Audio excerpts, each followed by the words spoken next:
Hey y'all, welcome back to the Laidback Homestead. I'm Crystal, and today is the day we are planting out our hydroponic tomatoes and peppers for the 2026 spring garden season. We have been waiting for this day now for approximately 8 weeks, and today is the day. So I will show you how I mix up my nutrient solution and why I think that growing hydroponically is the easiest way I grow food. So let's get these planted. This is the first system that started it all for me. And as you can see, I still have some things in here finishing up growing. So I'm not planting out this particular system today. I'm going to be planting out our brand new system that we just assembled in the back. If you are curious about hydroponics and wanting to get started with growing or just want to follow along, I do have a complete build video of my husband setting this up, as well as all of the parts linked that we got from Amazon. And I will make sure to have that at the end of the video. Before I get started, a quick thank you to King's Yard for sponsoring this video. If you're looking for a bird deterrent to keep birds away from your tomatoes, I highly suggest setting up bird feeders, bird baths on the opposite end of your yard to keep the birds happy, and I guarantee they will leave your tomatoes alone. King's Yard has been kind enough to give our viewers a 20% off code that I will have linked down below. The code is good until May 24th, 2026. One of the reasons I love growing hydroponically is you do not have to weed, or if you do have weeds that pop up, they are very, very easy to remove. As you can see, these have been growing for quite a while, and there is no weed pressure to fight with your plants. Second reason, you can't really argue with the results. Everything just seems to grow faster in these types of systems. I have yet to really come across anything that didn't perform well yet hydroponically. Now, obviously, I have a lot of plants here, and not all of these are going to be grown hydroponically. If you don't know, if you're new to the channel, I started over 40 varieties of tomatoes for the spring 2026 garden season. So as I'm sitting here picking out who is going to be lucky enough to go out, I thought I would just share another reason why I really like growing hydroponically. It is very easy. Once you are set up and established, I will have to come out maybe 3 times a week and fill up their nutrient reservoir. The other thing that I really like about growing hydroponically is that there is a certain amount of season extension. And by that I mean, if you keep your reservoir in a shady spot, which I typically tend to do, these plants will continue to produce in our Louisiana heat far longer than my main beds. At some point, the plants in the main beds are just going to give up because it gets too hot. But because plants tell the temperature by their roots, if I can keep the water flowing over them genuinely cooler than the outside temperature, we do well and we get a huge, huge production. And looking at it from the other perspective, into fall and winter, same thing. If you can keep your water reservoir warmer, you will get more production through some cooler nights where maybe the tomatoes and peppers in the beds wouldn't want to produce. And this year, I'm actually going to be experimenting with adding a fish tank heater in my reservoirs. I already have a fish tank UV light in my 27-gallon reservoir to handle algae buildup, to prevent my pumps from getting clogged with algae, and that has worked beautifully. Now, to be successful with this, as with any planting, whether it's hydroponics or not, you need to know where the sun trajectory is in your yard. I know that this fire pit area doesn't get a whole lot of sun, so I have to be very strategic with what I plant where. The sun comes up over my house, travels this way, and goes down that way. So that means looking at the whole system as a whole, you don't want to put super tall things here that are going to shade out the things back there. So this is going to be a mixture of tomatoes and peppers. I will probably have my tomatoes, especially my taller varieties, up until the halfway point, maybe a little bit more, depending on how many peppers I want to put out, and then have my peppers in here. And I will also probably, when I do plant out that inner ring, once those cabbages have finished up, then I will be planting out peppers, the rest of my peppers over there. So because I grow both hydroponically and in raised self-watering beds, which have a soil component. I start all my seeds the same way in a double cup method with soil. So even though they're going to be grown hydroponically, I don't bother to buy the net cups and the rock wool and all of that. You certainly can go down that road, but to me, it's just an extra expense and I've never needed it. Another way that I have started from seed directly in my hydroponic system is with a cotton ball. I had several successes with that last year. I ran an experiment with 3 different plants over the fall. Cotton ball, seed, placed in your perlite, good to go. I'm all about keeping it as inexpensive as possible. So this guy, this monstrosity, was indeed started with a cotton ball and a seed laid right in the system. And all I did was I made sure the one next to it was in the system as well. And I just made sure that it was always around the water, and the cotton ball kept the seed moist and they grew with no issues. So with that being said, I will need a small bucket of water for planting out to clean off the roots. All right, we have everybody laid out. Some of my cups already had double plants and then some didn't. So that's why you can see everybody is ready to go. So you may notice that my pepper plants are a little puny, but that's okay because once they get into the hydroponic system and they start getting the good nutrient solution, they're going to catch up and take off in no time. And if you don't believe me, I encourage you to subscribe because I will be showing updates regularly on this garden so you can see exactly how they progress. Now, this is a one-person job, but since we are filming, my husband has been so kind to come out and help me demonstrate how we plant into our hydroponic system. So first, you just need to get it out of the cup, being as gentle as you can, and you can see those nice roots. Dunk it in some water. You want to clean off as much dirt as possible, but a little bit left is fine. We haven't had any major issues with our systems. And then we just make a hole in the perlite, drop the roots in there.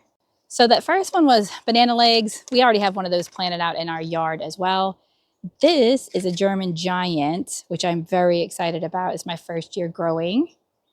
So I'm doing a mixture of cherry tomatoes, grape tomatoes, sausage or paste tomatoes, and slicers in this system. That is a double speckled Roman, another one we also have planted out in our yard already.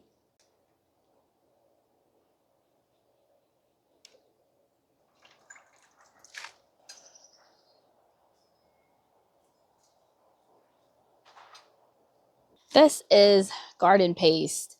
This was my best producer in ground last year, or in my raised self-watering beds. So this year I decided we were going to give this a shot hydroponically to see if it does better or worse. So this one is cream sausage, and I grew this one last year as well. It's kind of a creamy yellow paste variety. I really liked it. I found it on the sweeter side, which adds a nice balance to my sauces that I like to make. So again, I grew that one in my 5-gallon self-watering buckets. So this is Gilberti. It is an Italian heirloom paste variety.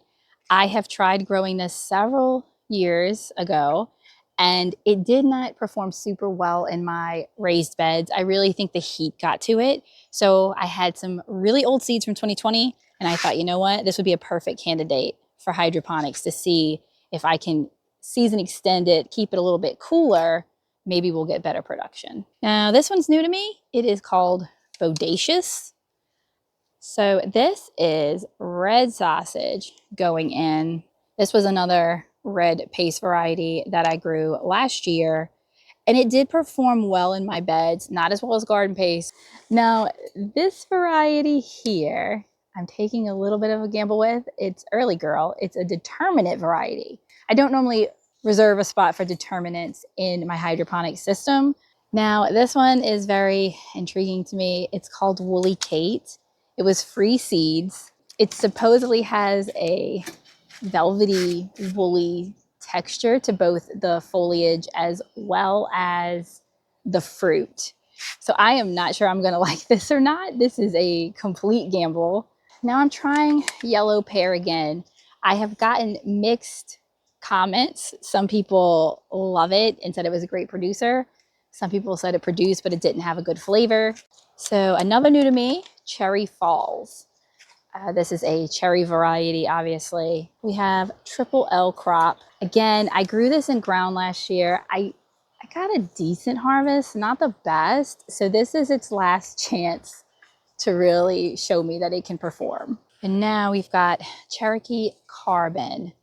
This is my first time growing this, I believe. I've grown Cherokee Purple before and I've grown Carbon before, but now I'm trying Cherokee Carbon, and that one is Fiji Improved. That is also completely new to me, so I'm excited. Fiji Improved is a slicer variety. We have Goliath going in next to it. This is a large slicing variety that did okay in my yard in years past, so I figured let's try it out hydroponically this year. My absolute favorite grape tomato, Brad's Atomic. I cannot say enough great things about this. I've been growing it now for years and it always has a spot.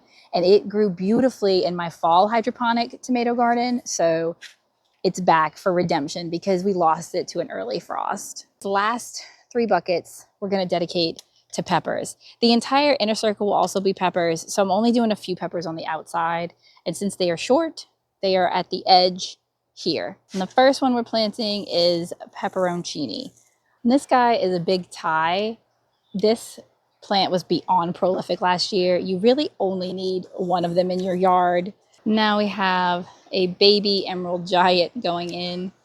I did grow this hydroponically last year in the inner ring, and it produced amazing bell peppers, sweet blocky bell peppers. And then we have Ozark going in right next to it, and that as well, another giant bell pepper variety. Now we have a fish pepper, my first year growing fish pepper.